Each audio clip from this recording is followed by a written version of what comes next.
we're going to explore leadership. Agile leadership closely follows one of the four Agile values: individuals and interactions over processes and tools. We need to take the time to understand the personal motivation of each team member and try to align their tasks accordingly. I'm sure we can all relate to the increase in energy and enthusiasm we feel for work when we like what we're working on.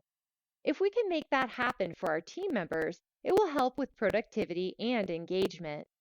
Of course, there will always be tasks that aren't as fun, and as long as we maintain line of sight and why that task is still important, we should be able to maintain increased engagement. Another thing you can do is line up a more enjoyable task to immediately follow completion of the less exciting one. There is quite a difference between being a manager and being a leader. Let's outline exactly what those differences are.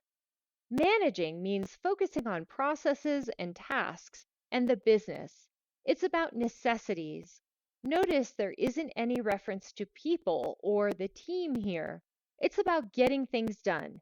If you are a person on this team that's being managed, you may not feel all that motivated because the focus is on the work, not the people.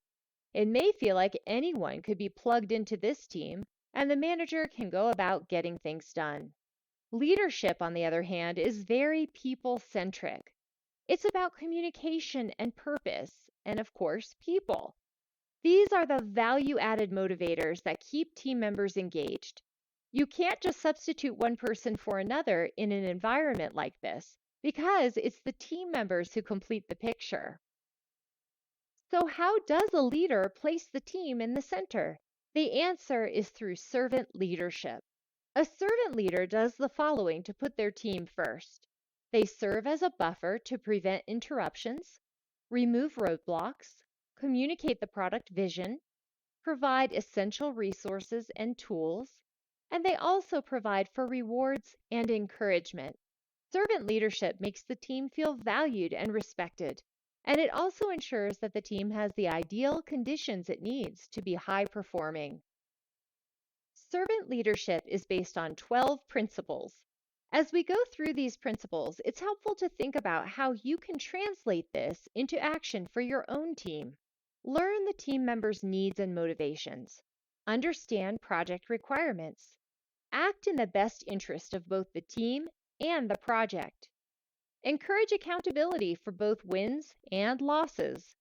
Understand the project vision and objectives. Align behavior with the vision. Serve as a role model for the desired behavior.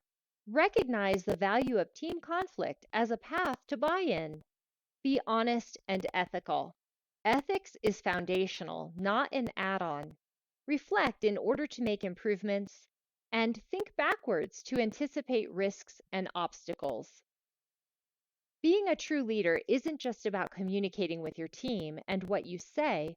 It's even more about your own behaviors that you model and demonstrate for the team.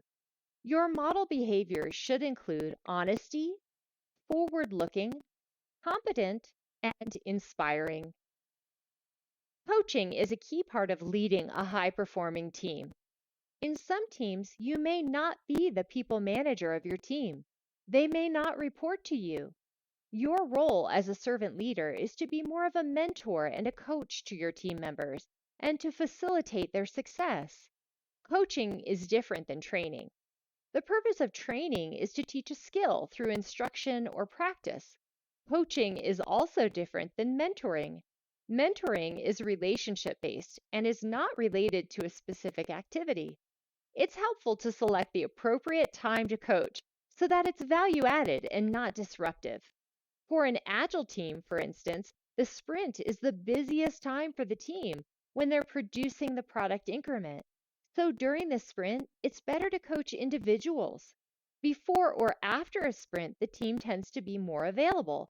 And for Scrum teams or Agile teams, there are even events that are intentionally time-blocked for retrospectives and reflections when coaching can occur.